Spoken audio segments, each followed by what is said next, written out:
Very lovely good morning all of you. And आज के lecture में आपका मोस्ट वेलकम है। दोस्तों, आप सभी अच्छे से होंगे।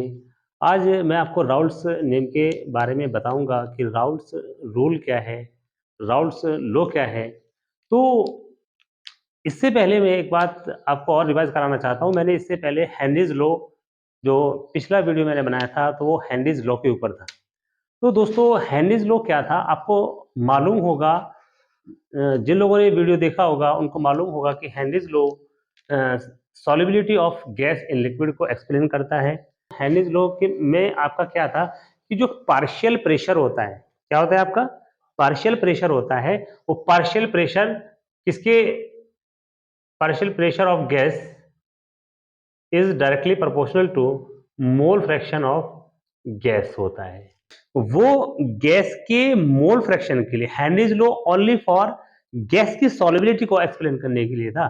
जबकि आपका जो राउल्ट्स लॉ है वो किसके लिए है, वो लिक्विड लिक्विड के लिए है, और उन लिक्विड के लिए है जो वेपराइज हो जाते हैं, जो वाष्पित या वाष्पीकृत हो जाते हैं। हिंदी मीडियम वाले भी आप जान लें कि क्या हो जाते हैं, जो वाष्पीकृत हो जाते हैं, वेपराइज्ड हो जाते हैं, उन लिक्विड्स के लिए राउल्ट्स ने एक रूल दिया। और राउल्ट्स का जो रूल है वो क्या कहता है, जैसे वहां पे पार्शियल प्रेशर आप देख रहे हैं, यहाँ पे partial pressure is directly proportional to mole fraction of gas है, वैसे ही आपका क्या है, राउल्ट्स लॉ है।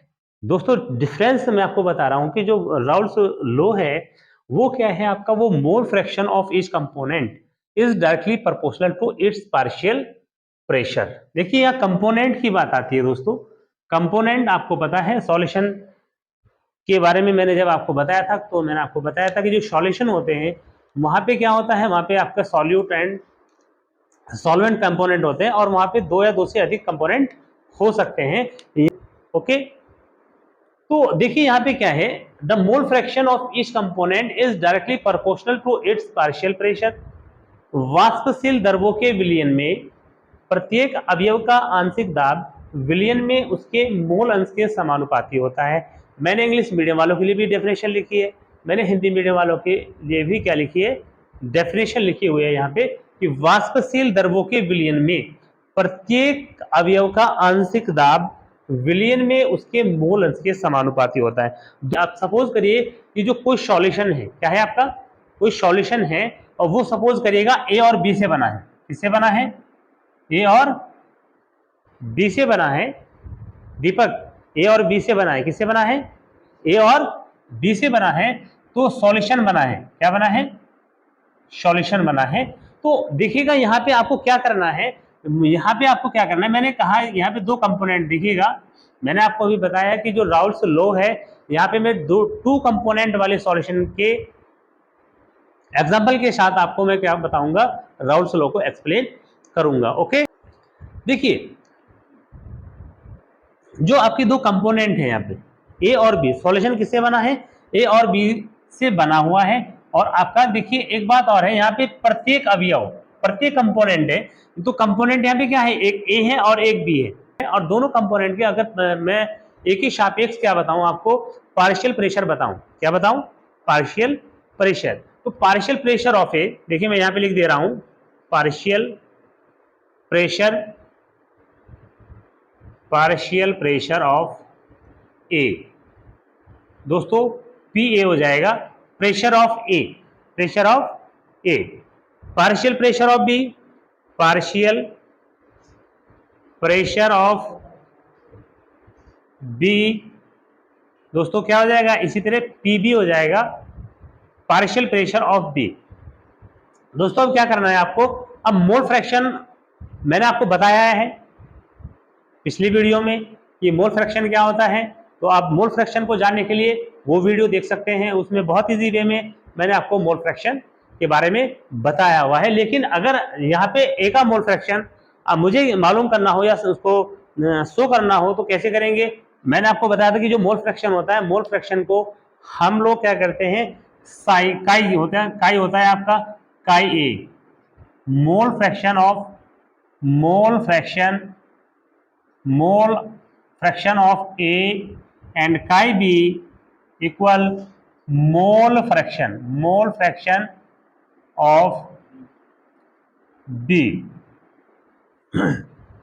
तो दोस्तों ये क्लियर हो गया होगा आपको कि अगर हम कोई ऐसा सॉल्यूशन लेते हैं जिसमें टू कंपोनेंट होते हैं, ए और बी होते हैं, तो ए के सापेक्ष जो पार्शियल प्रेशर है, ए का जो पार्शियल प्रेशर होगा वो पी ए होगा और बी का पार्शियल प्रेशर पी बी होगा।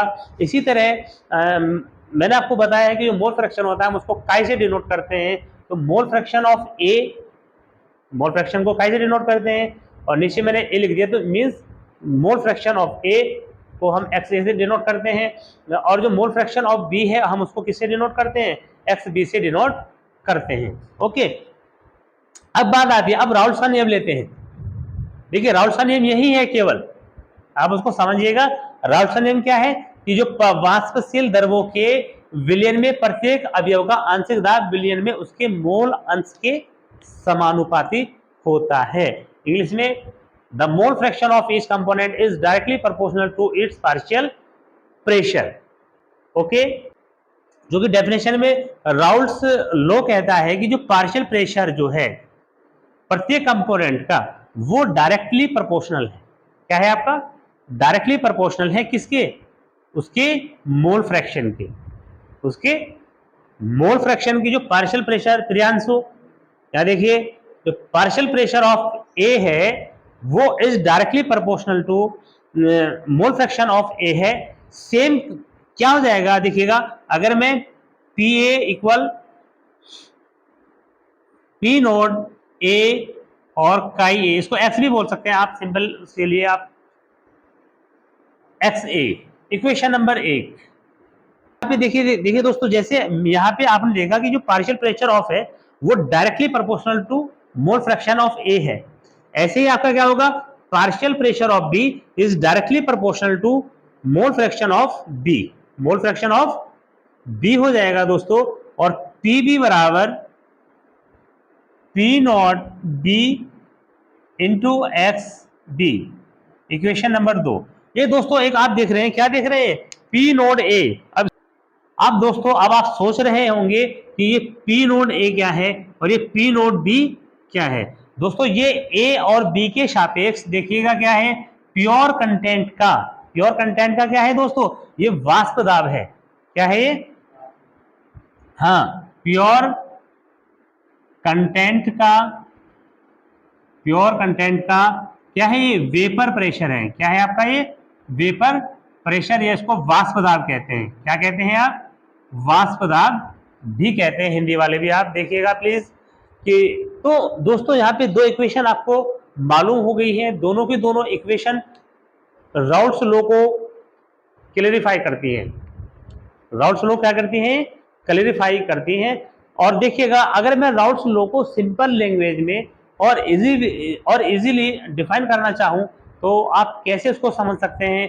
आप सिंपली देखिए कि किसी भी कंपोनेंट का पार्शियल प्रेशर किसके इक्वल होता है, किसके इक्वल होता है, mole fraction of X A, mole fraction of A या मोल फ्रैक्शन ऑफ कंटेंट जो भी है। अगर ए होगा तो ए और बी होगा तो बी। सिंपल है, बहुत सिंपल है। आप इसको देखिएगा, इसको आपको रखना नहीं है। अगर आपको ये फॉर्मूला याद है तो आप जो है, जो आपका राउल्स लॉ है उसको बहुत इजी वे में क्या कर सकते हैं, क्लियर कर सकते हैं। उसकी डेफिनेशन आप याद कर सकते हैं। कैसे याद कर सकते हैं कि partial pressure of any content या तो ए हो आपका या फिर बी हो, वो किसके इक्वल होता है दोस्तों, P nought A multiply into mole fraction of content.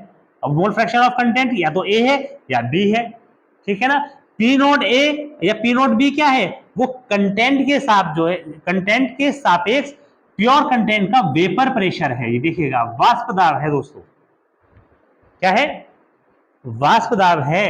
क्या है आपका, वाष्प दाब है। और जो प्योर कंटेंट का वेपर प्रेशर है उसकी मल्टीप्लीकेशन अगर मैं किससे कर दूं, मोल फ्रैक्शन से कर दूं, तो वो किसके बराबर होता है, वो किसके इक्वल होता है, वो आपके पार्शियल प्रेशर ऑफ कंटेंट, यानी कि कह सकते हैं ए और बी के दोनों अलग अलग होगा। आप अगर ए के सापेक्ष लेंगे तो ए का मोल फ्रैक्शन इंटू ए का वेपर प्रेशर। बी के सापेक्ष अगर लेना चाहेंगे आप तो बी का जो पार्शियल प्रेशर है इक्वल होगा प्योर कंटेंट बी का vapour pressure multiply mole fraction of B. Okay, अब दोस्तों राउल्स लॉ को मैं कहां अप्लाई करने जा रहा हूं, मैं आपको बताने जा रहा हूं कि जो द्रव विलयनों का वाष्प दाब होता है, जो लिक्विड, तो इससे हम क्या कैलकुलेट कर सकते हैं, जो लिक्विड सॉल्यूशंस होते हैं, क्या होते हैं, सॉल्यूशन होते हैं, उनका जो टोटल प्रेशर जो है इस रूल को अप्लाई करके आप ज्ञात कर सकते हैं, मालूम कर सकते हैं। ओके, देखिएगा देखिएगा, P A partial pressure of A, P B partial pressure of P B. अब देखिए Dalton's Dalton's law of partial pressures.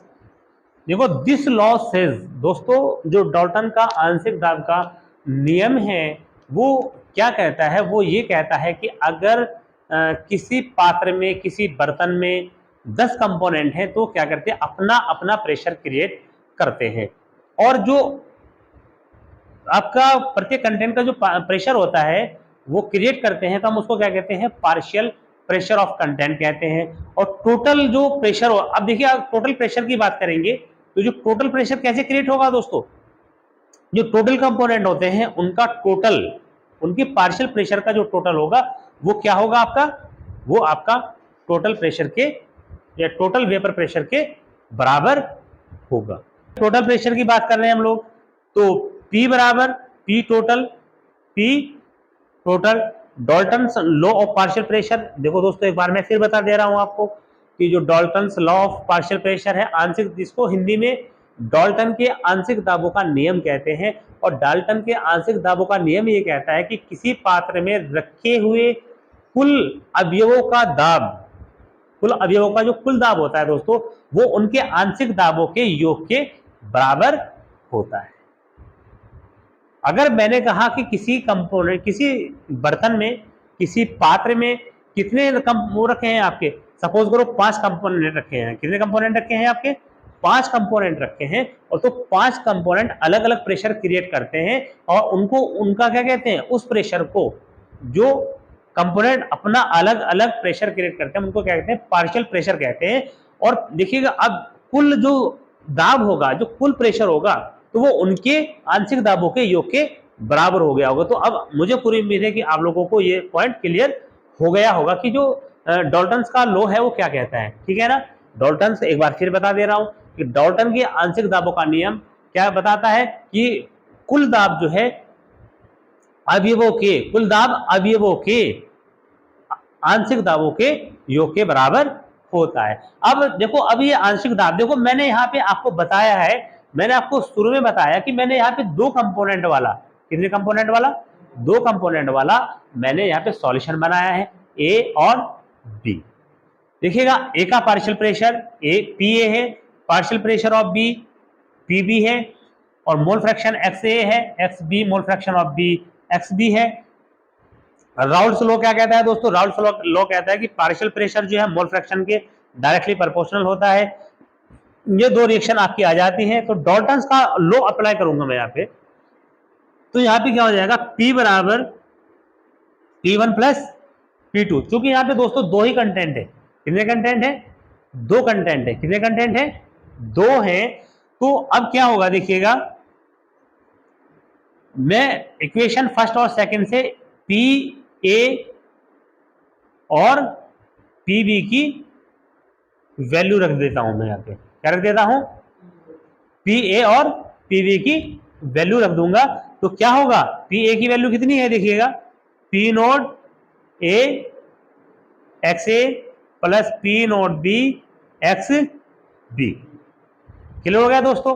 अब देखिएगा, यहाँ पे एक पॉइंट जो करने वाली बात है, जब मैंने आपको मोल फ्रैक्शन बताया था, तो मोल फ्रैक्शन जब मैंने आपको बताया था, तो मैंने आपको बताया था कि देखिए, किसी विलयन में जितने कंपोनेंट होते हैं उनके मोल फ्रैक्शन का जो टोटल होता है वो 1 होता है। यहाँ पे 2 है कंपोनेंट है, कितने हैं, 2 कंपोनेंट है, 2 कंपोनेंट का जो मोल फ्रैक्शन है x A plus x B, ये ए का मोल फ्रैक्शन है और ये बी का मोल फ्रैक्शन है दोस्तों। तो इसका जो टोटल वैल्यू होती है वो 1 होती है। ये मैंने आपको मोल फ्रैक्शन वाली वीडियो में बताया है। और यहां से एक्स ए बराबर हो जाएगा 1 माइनस एक्स बी। ये क्यों हो जाएगा दोस्तों, ये एक्स बी इधर जाकर के नेगेटिव का हो जाएगा, तो यहाँ पे जो वैल्यू आएगी एक्स ए की 1 माइनस एक्स डी आएगी। ये वैल्यू मैं यहां रख देता हूं, ये एक्स ए की वैल्यू, जो एक्स ए की वैल्यू है वो कहां रख दूंगा मैं, यहाँ पे इसमें रख दूंगा दोस्तों। तो देखिएगा आपको बहुत इजी वे में क्लियर हो जाएगा। P note A 1 minus X D plus P note B x B. Okay, ये आपको क्लियर हो गया है। अब देखिएगा पी नोट ए की मैं अंदर मल्टीप्लाई करूंगा तो P note A minus P note A x B plus P note B x B. Clear है?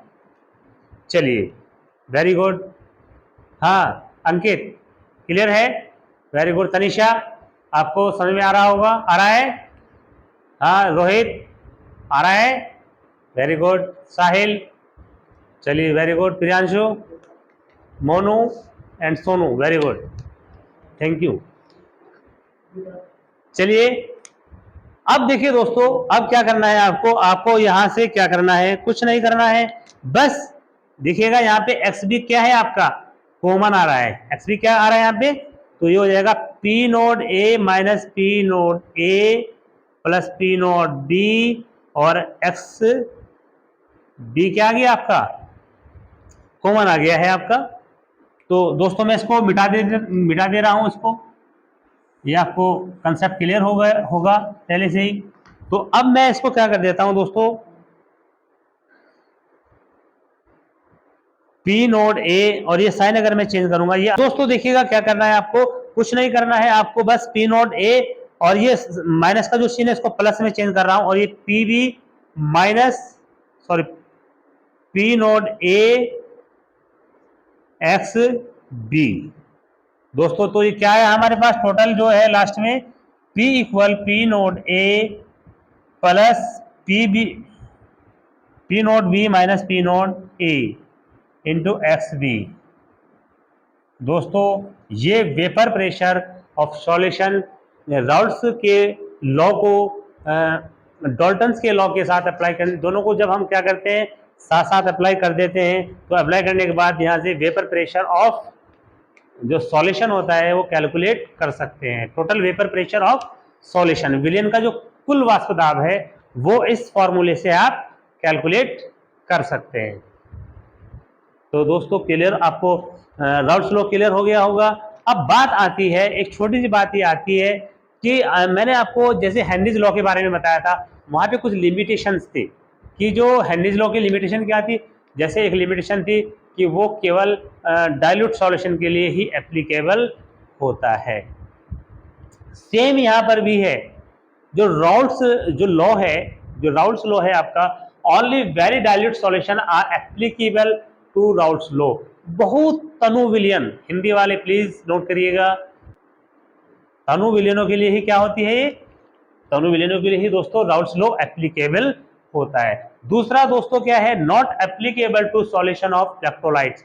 दोस्तों इलेक्ट्रोलाइट का कंसेप्ट आपको क्लियर हो गया होगा, आपको मालूम होगा 11th क्लास में इलेक्ट्रोलाइट आपने पढ़ा होगा थर्मोडायनेमिक्स में कि इलेक्ट्रोलाइट्स क्या होते हैं। इलेक्ट्रोलाइट्स आपके क्या होते हैं दोस्तों, इलेक्ट्रोलाइट्स आपको मालूम होना चाहिए, वे पदार्थ होते हैं। अगर आप नोट करना चाहते हैं तो एक लाइन में डेफिनेशन आप लिख सकते हैं कि जो आपके में पदार्थ होते हैं जो एक्वस सॉल्यूशन में, जलीय विलयन में क्या होते हैं, अपने आयनों में डिसोसिएट हो जाते हैं। तो ये रूल ऐसे विलयनों के लिए बिल्कुल एप्लीकेबल नहीं होता है दोस्तों, जो विलयन इलेक्ट्रोलाइट से बने होते हैं। तो दोस्तों आपको याद रखना है कि इसका जो इम्पोर्टेंट लिमिटेशन है वो क्या है दोस्तों, ये not applicable to solution of electrolyte. Electrolyte को हिंदी में वैद्युत अवगट्टे कहते हैं। तो ये लॉ है वो उन सॉल्यूशन के लिए बिल्कुल भी मान्य नहीं है, बिल्कुल भी एप्लीकेबल नहीं है जिनमें क्या होता है, जिनमें जो सॉल्वेंट या सॉल्यूट जो होते हैं वो इलेक्ट्रोलाइट होते हैं, मींस वैद्युत अवगट्टे होते हैं। तो दोस्तों थर्ड है applicable only for non volatile liquid. दोस्तों ये 3 पॉइंट मैंने आपको बता दिए हैं कि जो राउल्ट्स लॉ है उसके लिमिटेशन क्या है, कई बार पूछी जाती है 12th एग्जाम में भी, कई बार अदर एग्जाम में भी पूछी गई है। तो दोस्तों ये आपको क्लियर हो गया होगा। अगर मैं आपको एक बार बहुत ही 1 मिनट में रिवाइज करना चाहूँ, 2 मिनट में रिवाइज करना चाहूँ, तो दोस्तों एक बार फिर से मैं आपको इसको रिवाइज कर दे रहा हूँ कि जो राउल्ट्स लॉ है लगभग सेम है आपका हेनरीज लॉ के। हेनरीज लॉ में क्या होता है, केवल गैस होती है। जो हेनरीज लॉ है वो किसके लिए वैलिड है, वो केवल गैस के लिए वैलिड है। वो किसको एक्सप्लेन करने के लिए है, solubility of gas in liquid. जबकि जो राउल्स लॉ है वो देखिए, जो सॉल्यूट है, सॉल्यूट और जो आपका सॉल्वेंट है वो क्या होते हैं, लिक्विड, लिक्विड भी हो सकते हैं, और यहाँ पे सॉल्यूट जो है सॉलिड हो सकता है। क्या हो सकता है आपका, सॉल्यूट क्या हो सकता है आपका, सॉलिड भी हो सकते हैं। तो लेकिन आपको कुल मिलाकर के बात करना है, यहाँ पे जो राउल्स लॉ है वो किसको एक्सप्लेन करने के लिए है, वो लिक्विड, लिक्विड, लिक्विड, लिक्विड जो आपके सॉल्वेंट एंड सॉल्यूट है उनकी सॉल्युबिलिटी को एक्सप्लेन करने के लिए है। उनके बीच में एक रिलेशन को बताता है कि कैसे वो एक दूसरे से रिलेटिव है। तो यहाँ पे देखिएगा, the mole fraction of each component is directly proportional to its partial pressure. दोस्तों आपको यही से उठाना है, क्या उठाना है, ये प्रत्येक कंपोनेंट का जो पार्शियल प्रेशर होता है, आंशिक दाब होता है, वो मोल फ्रैक्शन ए के समानुपाती होता है, प्रोपोर्शनल होता है। ऐसे ही पीबी का प्रोपोर्शनल हो जाएगा, मोल फ्रैक्शन बी के हो जाएगा। तो दोस्तों ये जो प्रोपोर्शनल का जो साइन है उसको हम पी नोट ए से हटा देंगे। और पी नोट ए क्या होता है, पी नोट ए आपका प्योर कंपोनेंट का वेपर प्रेशर है।